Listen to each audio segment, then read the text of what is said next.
Good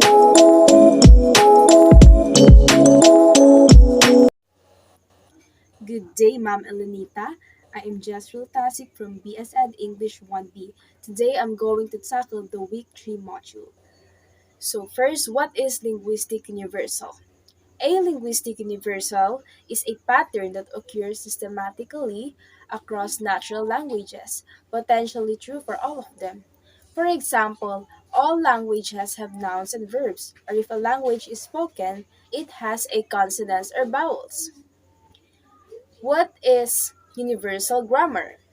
A theory in linguistics usually credited to Noam Chomsky that suggests that the ability to learn grammar is built into the human brain from birth, regardless of language. For example, every language has a way to ask a question or make something negative.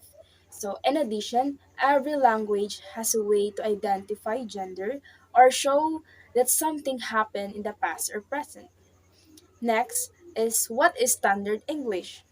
The term Standard English refers to both an actual variety of language and an idealized norm of English acceptable in many social situations. As a language variety, Standard English is the language used in the most public discourse and in the regular operation of American social institutions. Next, I'm going to explain the Cockroach concentric circles, which is the inner, outer, and expanding circle.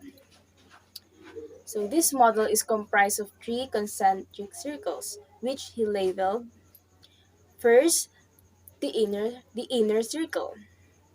So the inner circle is comprised of those countries who are considered the traditional basis of English, such as UK, USA, Australia, New Zealand, Ireland, and Anglophone Canada.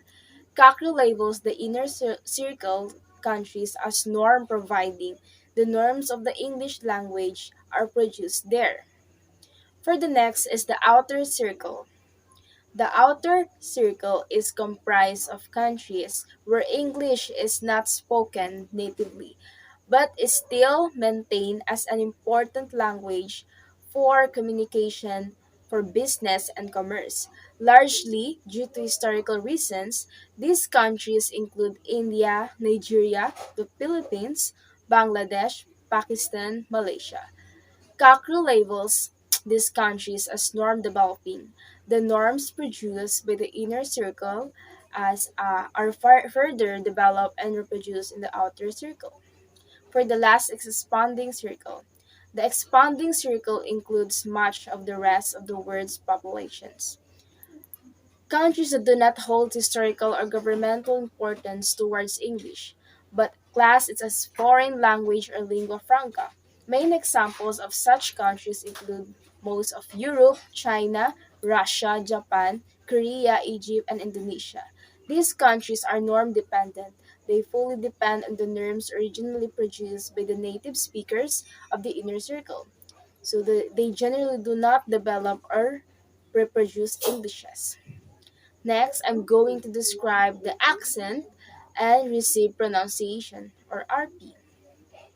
So in linguistics, an accent is a manner of pronunciation peculiar to a particular individual, location, or nation, while the RP is an accent, not a dialect. Since all RP speakers speak standard English, in other words, they avoid non-standard grammatical construction and localized vocabulary characteristic of regional dialects. RP is also regionally non-specific, that is not contain any clues about the speaker's geographic background. For the next, I will describe or define the four major varieties of English. First is American English. It is the dialect of the English language used mostly in the United States of America. It is estimated that approximately two-thirds of native speakers of English live in the United States. Next is British English.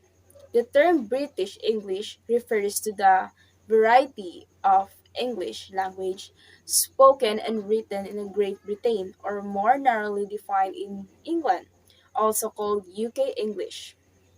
Next is Australian English. It is a non-rhotic dialect. The Australian accent is most similar to that of New Zealand and is also similar to accents from the southeast of Britain, particularly those of Cockney and received pronunciation. As with most dialects of English, it is distinguished primarily by its vowel phonology.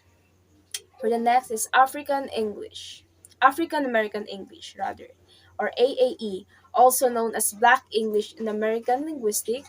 It is a set of English sociolects spoken by most Black people in the United States and many in Canada. Mostly it refers to a dialect continuum ranging from African American vernacular English to a more standard American English. For the last, I'm going to describe the Philippine English. Philippine English is a legitimate nativist variety of English. It is a language used by Filipinos in controlling domains such as science and technology, the judiciary, the legislature, bureaucracy, the higher education, scholarly discourse, and many more. That's all. Thank you.